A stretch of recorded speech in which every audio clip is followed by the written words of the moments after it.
হযরত ওমর রাদিয়াল্লাহু তাআলা আনহু রাতের আধারে ঘুরে বেড়াতেছেন। আমিরুল মুমিনিন নেতা কারে বলে দেখেন, রাতের আধারে ঘুরে বেড়াচ্ছেন, কোথায় কি হয় না হয়।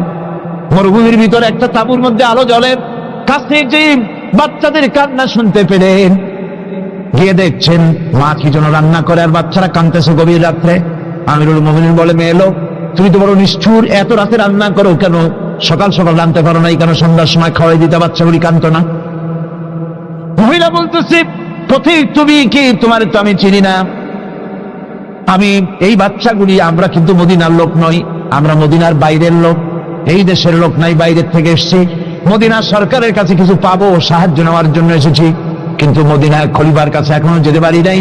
আমরা আজকে 3-4 দিন না খাওয়া রয়েছি, ক্ষুধার জ্বালায় বাচ্চারা কান্দে। আমি হাড়িতে কোনো খানা রান্না করি না, বাচ্চাদেরকে সান্ত্বনা দেওয়ার জন্য হাড়ির ভিতরে পানি আর পাথর দিয়ে নাড়াচাড়া করতেছি। আমিরুল মুমিনিন আর পায়ের তলা থেকে যেন মাটি খসে যাচ্ছে, ভয় হয়ে গেল, আল্লাহর ভয় তারই হয়ে গেল তার ভিতরে। বললেন, মা একটু অপেক্ষা করো, দেখি কিছু করতে পারি নাকি। দৌড়ে চলে গেলেন বাড়ি। ভৃত্য আসলামকে ডেকে বললেন, বাইতুল মালের দরজা খোলো, বস্তা নিয়ে আসো, আটা ঢুকাও, পেঁয়াজ ঢুকাও, রসুন ঢুকাও, তরি তরকারি ঢুকাও। ঢুকানো হয়ে গেল, বস্তা মুখ বন্ধ। আমিরুল মুমিনিন বলছেন, আসলাম, এই বস্তাটারে এবার আমার মাথায় উঠাইয়া দাও। হযরত আসলাম বলেন, হুজুর, এই বস্তা বহন করার জন্য আমি খাদিম তো হাজির আছি, আপনি নেবেন কেন? আমিরুল মুমিনিন বলছেন, দেখো, যেই দৃশ্য আমি দেখে এসেছি, কিয়ামতে আমারে আসামি বানানো হবে, তোমারে বানানো হবে না, কাজে আমার বোঝা আমার মাথায় উঠাও। আটার বস্তা মাথায় নিয়ে অর্ধেকটা পৃথিবীর প্রেসিডেন্ট আমিরুল মুমিনিন দৌড়াচ্ছেন মরুভূমির ভিতরে। তাঁবুর ভিতরে ঢুকে বস্তা খুলে দিয়ে আটা বের করে দিলেন, রান্না করো। তরকারি নিজে কুটে সাহায্য করলেন, রান্না বান্না হয়ে গেল। এবার হযরত ওমর বাচ্চা দুইটাকে 2 উরু করে নিয়ে রুটি ছিঁড়ে তরকারি মাখায় খাওয়াতে লাগলেন, আর বললেন, মা তুমি খাও। মহিলা খাচ্ছে। হঠাৎ করে মহিলার চোখ পড়েছে এই পথিকের দিকে, এই আগন্তুকের দিকে। তাকায় দেখে লোকটির চোখের পানি দাঁড়িয়ে ভিজে ভিজে পড়ছে। মহিলা বলতেছে, ও পথিক, তুমি কে? তোমার তো আমি চিনি না, তবে আমার মন বলে, তোমার ব্যবহার দেখে আমার মন বলে এই মদিনার সরকার আমিরুল মুমিনিন খলিফাতুল মুসলিমিন ওমর না হইয়া তোমার মতো মানুষ হলে বোধহয় ভালো হতো। হযরত ওমর নিজের পরিচয় দিয়ে নিজের বাহবা নিতে চাইলেন না। তিনি বললেন, মা তুমি আগামীকাল খলিফার দরবারে যাবে, সেখানে আমাকে তুমি দেখতে পাবে। পরের দিন মহিলা কষ্ট করে যখন দরবারে চলে গেছেন, যে দেখেন কি সর্বনাশ, রাত্রিবেলায় যিনি বোঝা বহন করে নিয়েছিলেন তিনিই তো খলিফা। মহিলা কাছে গিয়ে করজোড়ে দাঁড়ায় বলেন, আমিরুল মুমিনিন, রাতে আপনি আমার জন্য কষ্ট করেছেন, আমি বিনীতভাবে আপনার কাছে মাপ চাই, আমারে মাফ করে দেন। হযরত ওমর বলেন, মাপ? উল্টা আমার কাছে মাপ চাইও না, তুমি বলার আগে আমি খোঁজ নিয়ে যে তোমার খাবার পৌঁছাইতে পারি নাই, এই জন্য কিয়ামতের দিন আল্লাহর দরবারে ওমর রে আসামির কাতারে দাঁড় করাইও না। নেতা, এই নেতা তৈরি করেছিলেন বিশ্বনবী জনাবে মুহাম্মদ রাসূলুল্লাহ সাল্লাল্লাহু আলাইহি ওয়াসাল্লাম। সম্রাট আকবর, নাম শোনেন না? কোথাকার প্রেসিডেন্ট? ভারতবর্ষের।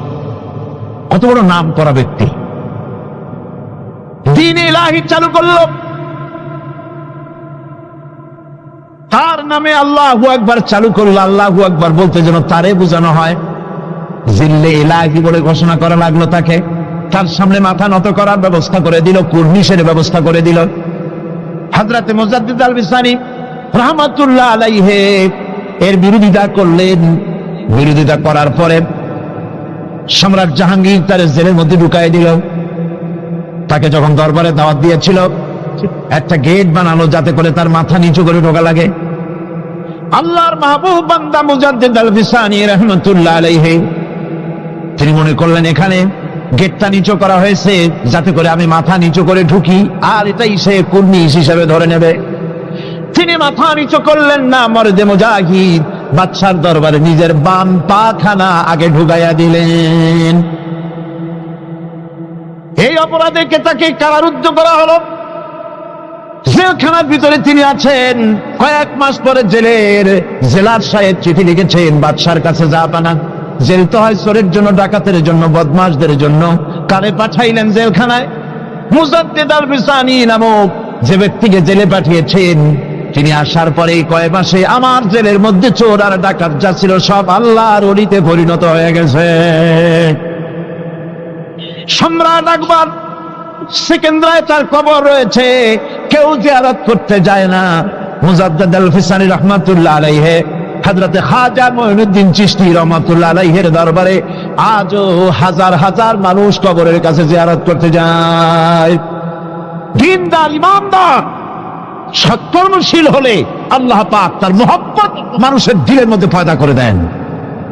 আল্লাহ রাব্বুল আলামিন কোরআনে কারীমের মধ্যে বলেছেন, ফামান ইয়াকফুর বিত্তাগুতি ওয়া ইউমিন বিল্লাহি ফাকাদ ইসতামসাকা বিল উরওয়াতিল উসকা লা ইনফিসামা লাহা ওয়াল্লাহু সামিউন আলীম। ফামান ইয়াকফুর বিত্তাগুত ওয়া ইউমিন বিল্লাহ, যারা নাকি তাগুতকে অস্বীকার করেছে এবং আমি আল্লাহর প্রতি যারা ঈমান এনেছে, তারা এমন এক মজবুত, এমন এক অবলম্বন ধারণ করেছে যা কখনো ছিঁড়ে যাবার নয়, যা কখনো তাদেরকে ধ্বংস করবে না, বিচ্ছিন্ন করবে না। আর আল্লাহ হচ্ছেন মুমিনদের পৃষ্ঠপোষক। যারা ঈমান আনে তাদের পৃষ্ঠপোষক হচ্ছেন আল্লাহ পাক, তাদের সাহায্যকারী হচ্ছেন আল্লাহ পাক। তাদেরকে আল্লাহ পাক অন্ধকার থেকে আলোর দিকে নিয়ে আসেন। আল্লাহ পাক মুমিনদেরকে, মানুষদেরকে অন্ধকার থেকে কোথায় নিয়ে আসেন? আলোর দিকে। আর যারা নাকি কাফের, তাদের বন্ধু হচ্ছে তাগুত, তাদের সাহায্যকারী তাগুত। তাদেরকে এই তাগুতি শক্তি আলো থেকে অন্ধকারের দিকে নিয়ে যায়। এই জন্য যারা মুমিন হবে, মুমিনদের মধ্যে ঈমান আনার পর কিছু গুণ তার মধ্যে সৃষ্টি হতে হবে, কিন্তু কোয়ালিটি তার মধ্যে সৃষ্টি হতে হবে। সেই কোয়ালিটিগুলি কি, তা একটি একটি করে আপনাদের সামনে আমরা পেশ করব ইনশাআল্লাহুল আজিজ। একটি মানুষ যখন মুমিন হয়, ঈমানদার হয়, তো মুমিন হওয়ার আগ পর্যন্ত সে হয় হীনমন্যতায় ভোগে, ইনফেরিয়রিটি কমপ্লেক্স, এহসাসে কামতারি, হীনমন্যতা। অর্থাৎ আল্লাহর প্রতি ঈমান আনার আগ পর্যন্ত সে আগুনের মধ্যে ক্ষমতা আছে, পানির মধ্যে ক্ষমতা আছে। যখন সে ব্যক্তি ঈমান আনার পরে তার ভেতরে আত্মসম্ভ্রম পয়দা হয়ে যায়, শখসিয়তের পয়দা হয়ে যায়, তার ভিতরে এমন একটা আত্মমর্যাদা বোধ এসে যায় যে আমি যেগুলির সামনে মাথা নত করি আর শক্তি আছে বলে মনে করি, এগুলি তো আসলে কিছুই না। সব শক্তির মূল হতেছেন তো আল্লাহ রব্বুল আলামিন। কোরআনে কারীমে রব্বুল আলামিন বলেছেন, ইন্নাল্লাযীনা তাদউনা মিন দুনিল্লাহি ইবাদুন আমসালুকুম। আল্লাহ পাক বলেন, আমাকে বাদ দিয়ে তোমরা যাদেরকে ডাকো, আমাকে বাদ দিয়ে যাদের আশ্রয় গ্রহণ করো, যাদের কাছে সাহায্য কামনা করো, ওরা তোমার মতো আমার আর একটি গোলাম। তুমি যেমন আমার গোলাম, ওরাও তেমন আমারই গোলাম। সুতরাং তুমি নিজে গোলাম হয়ে আর একটা গোলামের কাছে হাত পেতেছো, তোমার কোনো প্রয়োজন সে মিটাতে পারবে না, তোমার কোনো প্রয়োজন সে মিটাতে পারবে না। ওরা নিজের সাহায্য নিজেরা করতে পারে না। কোরআনে কারীম কি সুন্দর করে বুঝিয়েছে, হাতে তৈরি করে মূর্তি বানায়া তার সামনে তোমরা সাহায্য চাও, ওরা তোমারে সাহায্য করবে কি? ওরা তো নিজের সাহায্য নিজেকে করতে পারে না। এই যে আমাদের দেশে কত মূর্তি তৈরি হয়, এক একটা 8টা 10টা করে হাত থাকে, এগুলির সামনে নানান রকমের নজর পেশ করা হয়। এগুলি যদি কুকুরে এসে খাওয়া আরম্ভ করে, আপনারা বলেন 10টা হাতের একটা হাত দিয়েও কি তাড়াই দিতে পারবে? পারবেন। এমনকি ওদের নাকের ডগায় মাছি বসে যদি মুখের মধ্যে পায়খানা করে, তাও এতগুলি হাতের একটা আঙ্গুল দিয়া মাছিটাকে উড়াই দিতে পারবে না। এরা, আল্লাহ রাব্বুল আলামিন বলেন যে ওরা মাছির মতো একটি ক্ষুদ্র প্রাণী বানাতেও সক্ষম নয়, অথচ এদের কাছে সাহায্য কামনা করা হয়। একবার রাসূল পাক সাল্লাল্লাহু আলাইহি সাল্লামের কাছে একজন মুশরিক এসেছেন, তার কাছে একটা ভাঙ্গা মূর্তি। হুজুর জিজ্ঞেস করলেন, তোমার মূর্তিটা ভাঙা কেন? লোকটি বলল যে এটি হচ্ছে আমার খোদা, একে আমি সব সময় সাথে রাখি, না জানি কোন সময় কোন বিপদে পড়ি, এই জন্য সাথে রাখি বিপদ থেকে বাঁচার জন্য। পথিমধ্যে আমার প্রকৃতির ডাক এলো, পেশাব পায়খানায় যাওয়ার প্রয়োজন হলো, তো মনে করলাম এমন জায়গায় এই খোদা নিয়ে যাওয়া উচিত না, খোদাকে রাস্তার উপরে রেখে তারপরে গেলাম কাম সারতে। কাম সেরে এসে দেখি যে এইটার মাথা থেকে শুরু করে পা পর্যন্ত ভিজা। মনে করলাম খোদার শরীর ভিজা, না জানি নিশ্চয়ই কোনো পবিত্র বরকতপূর্ণ পানি হবে। তো এই বরকতপূর্ণ পানি আমি নিজে একটু টেস্ট করলাম, জিহ্বা দিয়া চাটলাম, খাইলাম, দেখলাম যে কেমন কেমন গন্ধ আসে, আর কি একটা টক টক জাতীয় বিশ্রী রকমের।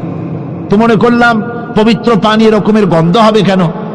এদিক ওদিক তাকালাম, তাকিয়ে দেখি দূরে একটা কুকুর দাঁড়ানো, তার নিচের থেকে পানি টপকাচ্ছে।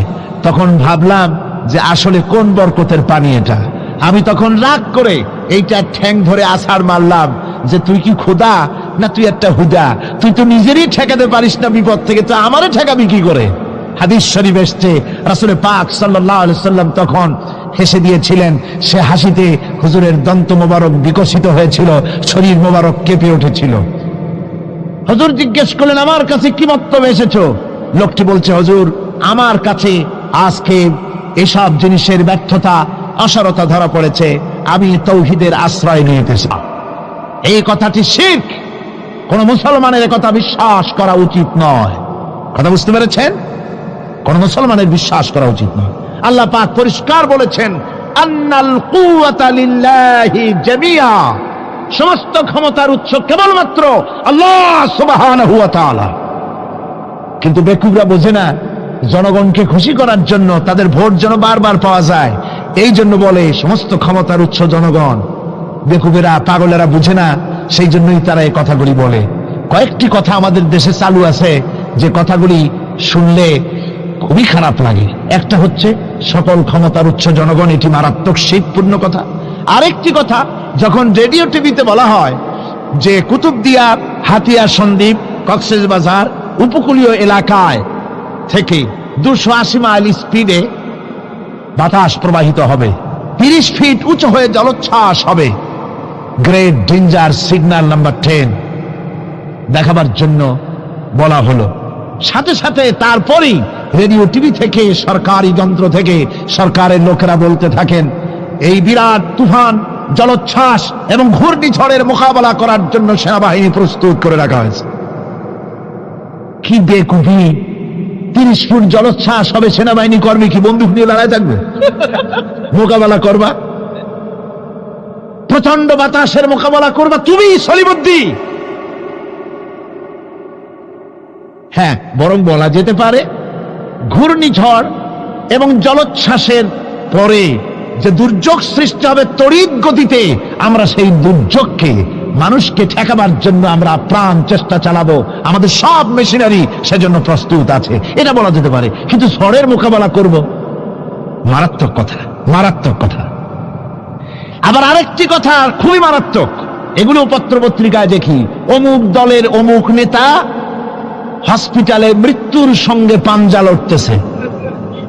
আজীব তামাশা! মৃত্যু কি তোমার মাইকেল টাইসন? মৃত্যু কি তোমার মোহাম্মদ আলী ক্লে যে পাঞ্জা লড়বা? মৃত্যুর সাথে পাঞ্জা লড়তে পারে এমন ক্ষমতা পৃথিবীর কারো আছে?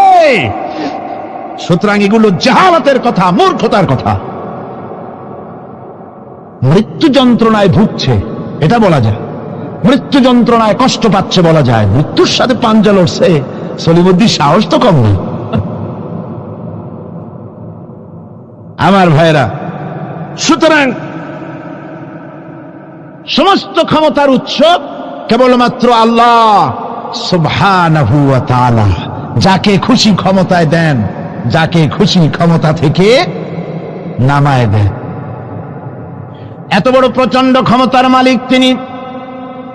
রাতকে দিন বানান, দিনকে রাত বানিয়ে দেন, সাগরকে নগর করেন, নগরকে সাগরে পরিণত করে দেন, আমিরকে ফকির করেন, ফকিরকে আমির বানায় দেন, রাস্তার মানুষ ধরে নিয়ে, অপরিচিত লোক একজন ধরে নিয়ে রাষ্ট্রের মালিক বানায় দেন, প্রেসিডেন্ট বানায় দেন, আবার সম্মানের ফুলের মালা দিয়া গলা থেকে শুরু করে পা পর্যন্ত ফুলের মালা দিয়া ভরে দেন।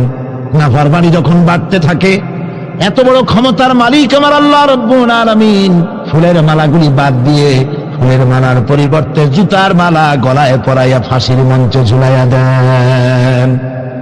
পারেন কিনা? প্রচন্ড ক্ষমতার মালিক তিনি। তিনি যদি কারো ক্ষমতা ছিনিয়ে নিবেন, এটা যদি সিদ্ধান্ত হয়, পৃথিবীর মানুষ তাকে ক্ষমতার উপরে রাখতে পারে? আর আল্লাহ যদি কাউকে ক্ষমতা দিতে চান, সেই ক্ষমতা থেকে তাকে মাহরুম কেউ করতে পারে? পারেন। সমস্ত ক্ষমতার একমাত্র মালিক হচ্ছেন কে? আল্লাহ সুবহানাহু ওয়া তাআলা। মানুষেরা বোঝে না, তাই আত্মম্ভরিতা ক্ষমতার মোহে কি করবে দিশা করতে পারে না। এই জন্য যারা মুমিন হবে তাদের এই চিন্তা মনের মধ্যে থাকবে, আত্মমর্যাদা আসবে, কারো সামনে হাত পাতবে না। হাত পাতবে তো আল্লাহ সুবহানাহু ওয়া তাআলার কাছে, কাউকে ভয়ও করবে না। আত্মমর্যাদার কারণে সে তার রিজিক সম্পর্কেও নৃশংস হয়ে যাবে, অর্থাৎ রিস্ক সম্পর্কেও তার পরোয়া থাকবে না যে হক কথা যদি বলি তাহলে যদি আমার চাকরি না থাকে। আছেন এরকম লোক? হক কথা যদি বলি, চাকরি যদি না থাকে, দাওয়াত যদি আর না হয়, গুলি খেয়ে যদি মরি, এই চিন্তাও মুমিনের লোকের মধ্যে থাকে না, যেহেতু তার আত্মমর্যাদা এসেছে। রিস্কের মালিক মসজিদের মুতাল্লি নয়। অনেক ইমাম আছে মসজিদে, হক কথা বলতে সাহস পায় না। আছে না? চট্টগ্রামে না থাকতে পারে, বিভিন্ন জেলায় আছে, হক কথা বলার সাহস পায় না। মনে করে রিস্কের মালিক মুতাল্লি অথবা সেক্রেটারি। আর দুর্ভাগ্যজনক সত্য, বাংলাদেশের অধিকাংশ মসজিদের মুতাল্লি আর সেক্রেটারি এমন লোক যারা ধর্মনিরপেক্ষতাবাদে বিশ্বাসী, যারা ইসলামের রাজনীতিতে বিশ্বাস করে না। এ ধরনের বহু লোক মসজিদের সেক্রেটারি, মেম্বার, মুতাল্লি হয়ে বসে আছে, আর মসজিদের ইমামদেরকে হক কথা বলতে দেয় না। আছে না? ইমাম সাহেবরা, আমি কিন্তু পাইকারি কথা বলছি না, আলহামদুলিল্লাহ যোগ্যতা সম্পন্ন ইমাম আছেন যারা কথা বলেন। আবার কিছু লোক আছে যারা ভয় পান। আমি তাদের উদ্দেশ্যে বলছি, কোরআনে কারীম বলছে রিস্কের মালিক হচ্ছেন আল্লাহ সুবহানাহু ওয়া তাআলা। তোমার রিস্কের পরোয়াটা কিসের? ইন্নাল্লাহা হুয়ার রাজ্জাকু যুল কুওয়াতিল মাতিন। রিস্কের মালিক তো আল্লাহ পাক, তার হাতেই সমস্ত রিস্ক। রিস্ক কার হাতে? বাংলাদেশ পৃথিবীর দ্বিতীয় বৃহত্তম মুসলিম দেশ। এই দেশে বসে মসজিদে কথা বলতে ভয় পায়, মুসলমানেরা মসজিদে বসে কথা বলতে ভয় পায়। কিন্তু ভারতের দিকে তাকান, ভারতের দিল্লির জুমা মসজিদের ইমাম আব্দুল্লাহ বুখারী, লোকটার জন্য দোয়া। ভারতের কোন জজ মুখ দিয়ে উচ্চারণ করে কোরআন ব্যান করা হলো, তিনি বলছেন আমি ভারতের জুমা মসজিদের ইমাম শুধু নই, ভারতের 20 কোটি মুসলমানের ইমাম আমি। তিনি বলছেন যদি কোরআনে কারীমকে ব্যান করার রায় ঘোষণা করবে যে জজ, সে জজকে আমি পায়ের নিচে তলায় ধরে বাম হাত দিয়ে তার জিহ্বাটা টেনে ছিঁড়ে ফেলে দেব।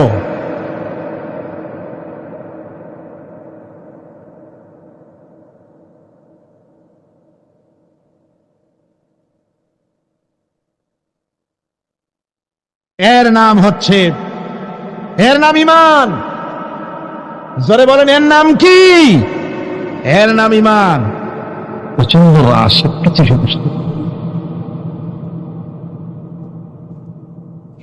জনাব অধ্যাপক মুফিজুর রহমান সাহেব আমাকে বললেন, প্রচন্ড চাপ সৃষ্টি হয়েছে মানুষের, লোকেদের কষ্ট হচ্ছে। আমি আপনাদেরকে দেখতে বলি নাই বিশৃঙ্খলার সৃষ্টি করবেন না। আমি জানি আপনারা সব ভদ্র, আদব রক্ষা কারে বলে আপনারা তা জানেন। আমি দাঁড়াতেও বলি নাই, তাকাতেও বলি নাই। আমার কথা শোনেন, আমি এই কারণে বলি নাই খুব রাশ হয়েছে আপনারা দাঁড়ায় দেখেন, এই জন্য তো বলিনি। বলেছি আপনার ভাইকে জায়গা করে দেওয়ার জন্য। কথা বুঝতে পেরেছেন? কোরআনে কারীম আল্লাহ পাক বলেছেন, মসজিদের ভিতরে যখন জায়গা প্রশস্ত করে দিতে বলা হয়, তখন তুমি যদি তোমার ভাইকে জায়গা করে দাও, তোমার জায়গা আল্লাহ বেহেশতে প্রশস্ত করে দেবেন। বসা অবস্থায় মঞ্চের দিকে চাপেন, সবাই বসা অবস্থায় মঞ্চের দিকে চাপেন আর জোরে সোরে জিকির করেন লা ইলাহা ইল্লাল্লাহ, লা ইলাহা ইল্লাল্লাহ, লা ইলাহা ইল্লাল্লাহ, লা ইলাহা ইল্লাল্লাহ, লা ইলাহা ইল্লাল্লাহ, লা ইলাহা ইল্লাল্লাহ, লা ইলাহা ইল্লাল্লাহ। জোরে করেন লা ইলাহা ইল্লাল্লাহ।